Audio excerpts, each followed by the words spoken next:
Selam millet, Mert karşınızda. Umarım hepiniz iyisinizdir. Bugün bir akıllı saat incelememiz var. Mediatek işlemcili akıllı saatleri incelememe alıştınız ama fiyatının yüksek olduğunu söylüyordunuz. Ben de bugün düşük bütçelere uygun bir akıllı saat inceleyeceğim. Yine bir Çin markası olan Ziblaze'in Neo 2 serisini inceleyeceğim. Türkiye'de ilk inceleyen ben olacağım bu arada. Mediatek işlemcili Ziblaze markasının Tor 5 Pro saatini incelemiştim. 800 bine yaklaşıyor o saatin izlenmesi. Yukarıda çıkacak, bu video bittikten sonra o saate gidebilirsiniz. Ama ilk önce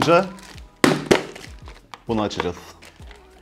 Evet, üstünü ben bant yapıştırdım, sonra karaladım. Normalde böyle gelmiyor. Ürünü Banggood.com'dan aldım. Vergiler dahil seçeneğiyle aldım. Yani vergilerini önceden ödedim. Gümrüğe girdiğinde de bakın 0 TL yazıyor. Herhangi bir işlem yapılmadı. Direkt geçti gümrükten. Gümrük vergisi dahil seçeneğiyle almazsanız kargo fiyatı biraz daha düşer ama gümrükte yani çok bir vergi kesilmez. 20, 30, 40 aralığında bir vergi kesilir. Kararı siz verin. Hızlı kargoyla alırsanız 12-13 gün içinde kapınıza geliyor. Standart kargoyla alırsanız da 1 ay 40 güne kadar uzayabilir. Evet, paket sapasağlam gelmiş. Hiçbir sıkıntı yok. Paket demeyeyim gerçi. Poşet bu. Şuradan yırtayım. Bu arada saat çok güzel tasarıma sahip. O yüzden aldım. Bir de dediğim gibi fiyat performans bir saat istiyordunuz. Uygun fiyatlı bir saat istiyordunuz. Bakalım, alıştım Android işlemcili saatlere. Acaba bu nasıl? Şöyle kutumuzu bir yaralım. Üstünde bir jelatin mi denir artık? Öyle bir şey var. Evet, kutumuza bir bakalım. Sade bir kutuya sahip. Burada markamız yazıyor. Ziblaze. Saatimizin görseli burada. Neo 2 modeli. Arka tarafına baktığımızda da hiçbir şey yazmıyor. İsmi, modeli falan yazıyor. Şurada bir de noktacığı görebilirsiniz. Bu siyah rengi olduğu anlamına geliyor. Hadi kutumuzu açalım. Açık mı bu kutu? Aa, güvenlik bandı yok. Süper. Ya bu 2'dir, şu kutular çıkmıyor. Kafayı yiyeceğim ya. Yeah. Bu arada kutunun yan tarafını göstermeyi unuttum. Üst tarafı da böyle, diğer yanı da böyle. Kutusunu beğendim ben bu arada. Minimalist, sade, şık bir kutu. Evet, şimdi babaşkoya gelelim. Saatimizi çıkartalım. Şu süngere de kaldıralım. Bir tane kullanım kılavuzu çıktı. İçinde Türkçe olduğunu zannetmiyorum. Bakalım dillere. Evet, Türkçe yok. Çoğu Avrupa dili mevcut. Rusça var. Bir de Çince var. İngilizce yeterli bize. Abi harbiden isimlerine yakışan gibi Çin yazısı gibi yazmışlar. Bunu kim okuyacak dayı ya? Neyse, şimdilik yol verelim. İhtiyacımız olursa geri alırız. Şurada bir küçük kutucuğumuz var. Büyük ihtimal şarj kablosu çıkacak sadece içinden. Evet, bak kocaman kutuya koymuşlar. Şöyle göstereyim, içinde de bir şey kalmadı. Kutumuzda da bir şey kalmadı. Onu da yollayalım. Evet, gelelim saatimize. Dur. İlk önce kablomuza bir bakalım ya. Şöyle yine bulması zor bir kablo koymuşlar. Kaybederseniz AliExpress'te ve Banggood'da var bu. Onu söyleyeyim ama kaybetmeyin derim. Tekrar bir kablo için gümrük falan uğraşmayın. Tabii ki eğer satın alırsanız diye diyorum. Saatimize gelelim. Şurayı bir kaldıralım. Favorim ya. Şu şarj kısmını da göstereyim. Bu şekilde direkt mıknatıslı oturuyor ve güçlü mıknatısı. Yani kolay kolay düşmez ama tabii ki böyle çekerseniz geliyor elinize. Bu ne lan? Saatin çevresinde bir lastik var. Allah Allah. Bir de lastik içinde bir yer var yani. İsterseniz takın, isterseniz takmayın diye mi koydular bilmiyorum. Hayatımda ilk defa böyle bir şey görüyorum. Yan tarafa lastiği taktığınızda şerit gibi oluyor ama ben takmak istemedim şu an. Saçma buldum yani. Evet, saatimizi çalıştıralım. 2 tane fiziksel tuşumuz var yanında. Üsttekine basılı tutuyorum. 2000 years later. Lan hadi. Alttakine basılı tutuyorum. Üsttekiyle açılması lazım zaten de. De haydi. Evet, sanırım saatimizin şarjı yok. Aslında bir yandan da iyi oldu. Biraz kurcalayayım ben saati. Bir gün falan kullanayım. Ya da şarjını fullden sıfıra kadar götürmeye çalışayım. Yine her zamanki gibi sonraya kaldık. Siz izlemeye devam edin. Ben kaçıyorum. Videoyu bölüyorum ama çok kısa teknik özelliklerinden bahsetmek istiyorum. Tekrarlıyorum, markamız Ziblaze, modelimiz Neo 2 modeli. İşlemcimiz Realtek 8762C modeli. Bağlantı teknolojisi olarak Bluetooth 5.0 kullanıyor. Dil seçenekleri zengin fakat Türkçe yer almıyor. İngilizce kullanabilirsiniz. IP67 su geçirmezlik sertifikasına sahip. Ekran tarafımıza geldiğimizde de 1.3 inçlik radyal IPS renkli dokunmatik bir ekranımız bulunuyor. 240'a 240 140 piksel çözünürlüğe sahip. Batarya bölümüne geldiğimizde de 180 mAh bir kapasitemiz mevcut. Saati hiç kullanmadığınızda yaklaşık 7 gün şarjı gidiyor. Kullandığınız zaman da bu 5 güne kadar iniyor. Sıfırdan 100'e de toplamda 2 saatte şarj olabiliyor. Ürünümüzün kalınlığı 1.3 santim, ağırlığı da 82 gram. Evet, tekrardan selamlar. Biraz önceki görüntülerin ardından yaklaşık 24 saat geçti. Saati biraz deneyimleme fırsatı buldum. Sizlere de göstereyim. Eksik noktaları var, güzel noktaları var. Hepsine değineceğim. Evet, saatimize bir gelelim. Önce fiziksel özelliklerine bakalım. Suni deri bir kayışa sahip. Açıkçası kayışını çok beğenmedim. Yani daha kaliteli bir şey kullanılabilirdi. Ama neyse ki çok problem değil. Değiştirilebilir kayışlara sahip. 24 mm'lik istediğiniz herhangi bir kayışta değiştirebilirsiniz. Yani kalitesiz gözükmüyor ama bir tuttuğunuzda böyle bir sertlik var. Zamanla yumuşayacaktır ama ilk dediğim gibi biraz sert geldi bana. Gövde konusuna geleyim. Favorim bu kısım. Tamamı metal. Hiçbir plastik aksamı yok. Yani arkası, önü, tuşları tamamı metalden yapılmış ve gerçekten bu hem kaliteli gözükmesine hem de kaliteli hissetmenize sebebiyet veriyor. Saati açmıştım zaten ben. Şöyle arka kısmını da göstereyim. Burada modelimiz yazıyor. Şurada nabız ölçer sensörlerimiz var. Şöyle yukarıdan aşağı doğru kaydırdığınızda kısa yollar var. İşte burada parlaklığı ayarlayabiliyorsunuz. Şu an en yüksekte 5 tane kademesi var. İşte rahatsız etme modu var. Ayarlar var burada. Ayarlar bölümünde çok fazla seçeneğimiz yok. Temayı yani kadranı değiştirebiliyorsunuz. Ekranın açık kalma süresi ve sistem bilgileri var. Resetleyebiliyorsunuz buradan. Şurada da bir kare kod var. Bastığınızda hem iOS hem Android, bir de Çince bir şey daha var. Bunu bilmiyorum. Başka bir işletim sistemi içinde kullanılan herhalde. Bu üçü içinde aplikasyonlar mevcut. Ben indirmiştim ama size göstermek için sildim. Tekrar indiriyorum. Kamerayı açtım. Kare kodu okuttum. Direkt yukarıda çıktı. Dediğim gibi Android'de de mevcut. F-Fit uygulaması. Çok büyük boyutlu bir program değil. 46 MB bir yer kaplıyor iOS için. Evet, uygulamamız indi.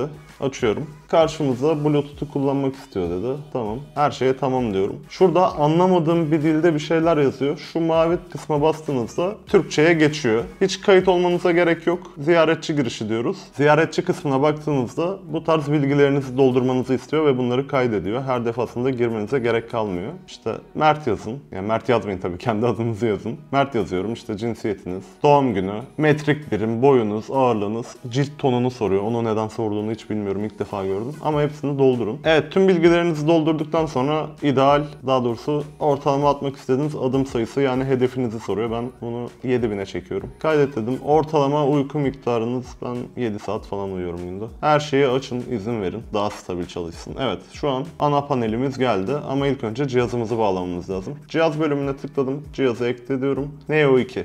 Ve bağlandı. Gerçekten çok hızlı çalışıyor. Saate geçmeden hemen bir programımıza bakalım. Arama merkezi diye yazmış. Burada kadran çeşitleri var. İstediğinizi senkronize edip indirebilirsiniz. Şu güzelmiş mesela. İndir dedim. Şu an senkronize ediliyor. Ve senkronize edildi. Bir sürü kadran var burada. İstediğinizi ayarlayabilirsiniz. Kendi içinde de var. Zaten göstereceğim. Geri geldik bildirim bölümü. Buradan almak istediğiniz bildirimleri açın. Hepsi kapalıymış. Hepsini açıyorum. Bayağı da uygulama var. Hatta kullandığımız tüm uygulamalar var neredeyse. Bunlar desteklediği bildirimler. Yani bu programlardan birinden bir bildirim geldiğinde şu kenardaki ikonlarıyla beraber gösteriyor. Ama mesela burada olmayan bir uygulama. Mesela YouTube yok. YouTube'dan bildirim geldiğinde YouTube olarak yazıyor. Herhangi bir ikon çıkmıyor. Harbi niye YouTube yok bu arada? O da şaşırtıcı. Çin'de yasak YouTube. Ondan olabilir belki. İşte hatırlatma araçları var. Bu gerçekten güzel. Su içmeyi hatırlatabiliyorsunuz kendinize. Saatte bir hatırlat dedim ben mesela. İlk önce açmanız gerekiyor. İşte ilacınız varsa onu hatırlatıyor. Toplantı, alarm. Mesela Setander hatırlatma var. 1 saat boyunca uyku dışında hareketsiz kalırsanız sizi dürtüyor. Kaydet dedim. Şöyle de gösteriyor. Kalk diyor, dolaş diyor. Ardından sürekli kalp atışı izleme var. Bu benim için çok önemli değil. Bunu açarsanız ama bataryanız daha hızlı biter. Bileği aydınlat var. Yani şu işe yarıyor. Bileğinizde takılı. Çevirdiniz. Bakın ekran yanıyor. Bunu kullanın. Bu gerçekten çok pratik oluyor. Her defasında tuşa basmanıza gerek kalmıyor. Cihaz bul var. Bastığınızda direkt titriyor saat. Fotoğrafları salla diyor. Tamam dedi. Bakın, saati salladım. 3 saniye içinde fotoğraf çekiyor. En başta çıkan şeylere tamam demeniz lazım. Bir daha sallıyorum. Gerçekten çok iyi olmuş bu. Bu şekilde çekip galerinize atıyor. Burada da işte diğer ayarları var. Saati 12 saat mi 24 saat mi, onları her şeyi ayarlayabiliyorsunuz. Ve burada verileriniz var. Ben yanlışlıkla sıfırladım biraz önce. Bir günlük kullanımda 2000 küsur adımım vardı, işte kalp hızım vesaire. Tüm veriler yazıyordu ama yalan ettim yanlışlıkla. Neyse, uygulamayı normalde en son gösterdim. İlk başta gösterdim. Şimdi saatimize geçelim. Evet. Şimdi yukarıdan aşağı kaydırdım, dediğim gibi kısa yollarımız vardı. Burayı gösterdim. Şurada bataryamız gözüküyor. Şurada da telefona bağlı mı değil mi bunu görebiliyorsunuz. Fakat saat yüzdesi kısa yollarda gözükmüyor. Bazı temalarda gösteriyor. Mesela bu temada da göstermiyor. Yüzde kaç olduğunu göremiyorum. Sadece bu ikonda ortalama bir görsel görüyorsunuz. Şu an full dolu görüyorum mesela. Aşağıdan yukarı kaydırdım. Burada da küçük bir menümüz var. Burada state analizleriniz var. İşte yaktığınız kalori, adımlarınız vesaire, onları gösteriyor. Tek bir sayfa bu. Şurada HR var. Heart rate monitör bu. Nabzınızı ölçüyor. Hemen ölçelim. Evet. 80 civarında, 81. Ortalamasını söylüyor birazdan. Biraz beklemeniz gerekiyor. Evet, bir titreşim vardı. 80'de sabitledi. Gayet başarılı. Evet, BP var. BP blood pressure, yani tansiyon ölçüyor. Ona da hemen bir bakalım. Evet, şu an ölçtü. 12.5'a 8 gibi. Yani normal gözüküyor tansiyonu. Spor bölümüne geldik. Koşu var, tırmanma var, yürüyüş var, bisiklet binme, futbol, basketbol, ping pong, badminton gibi sporlar mevcut. Bunları takip edebiliyorsunuz. Bunları oynarken verilerinizi kaydedebiliyor. Burada uyku takibi var. Uyku takibi bence güzel çalışıyor. Dün tertemiz bir uyku çektim. Sonra derin uykuma baktım. 4,5 saat derin uyku rakamım vardı. Ama dediğim gibi verileri sıfırladığım için hepsi gitti. Bildirimler bölümü var. Şu an bir bildirim gözükmüyor. Kronometre var, geri sayım var ve ayarlar var. Ayarlar bölümünü zaten göstermiştim. Ama tema bölümüne girelim. Bu şekilde istediğiniz temada değişiklik yapabiliyorsunuz. Kendi içinde 3 tane var. 4.'yü biz indirdik. Mesela bu temada şarj yüzdesini gösteriyor. Şu an %100. Tarih vesaire hepsi zaten yer alıyor burada. Evet, saatimiz tanıttığım Mediatek işlemcili saatler gibi çok donanımlı değil, işletim sisteminden kaynaklı. Bir akıllı bilekliğin akıllı saat tasarımındaki hali gibi düşünebilirsiniz bunu. Daha kaliteli gözüküyor bu arada. Ki ekranı falan akıllı bilekliklerden çok daha iyi. Tabii ki arama cevaplayamıyorsunuz. Mesaj yazamıyorsunuz ama bunları görebiliyorsunuz. Mesela şu an Emre arıyor beni. Şöyle görebilirsiniz. Emre Reis olarak çıktı. Şurada cevaplama butonu var ama işlevsiz, çalışmıyor. Ama reddedebiliyorsunuz. Bastım, direkt reddetti. Başta dediğim gibi bildirimleri de alabiliyorsunuz. Şimdi Emre bana WhatsApp'tan bir mesaj atacak. Şöyle mesajı da vermiş oldu. Abone olmayı unutmayın reisler. Bildirimleri de açarsanız sevinirim. Evet, incelememizin yavaş yavaş sonuna geliyoruz. Genel fikirlerimi söylemek istiyorum. Saatin gerçekten çok değişik bir hissiyatı var. Full metal olduğu için çok kaliteli bir his veriyor ama dediğim gibi şu kayışları çok güzel değil, değiştirmeyi düşünüyorum açıkçası. Zaten bu tarz saatleri silikon kayışta takmak çok daha güzel gözüküyor bence. Çünkü spor görünümlü bir saat ve spor özellikleri mevcut. Koşu takibi vesaire her şeyi var.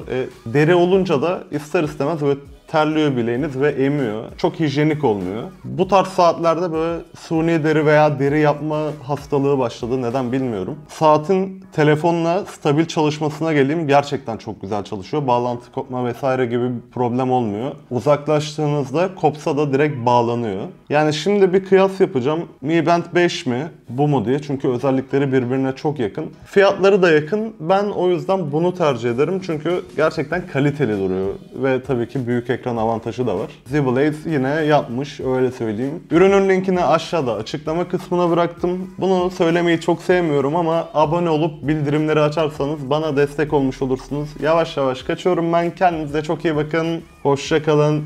Bay bay.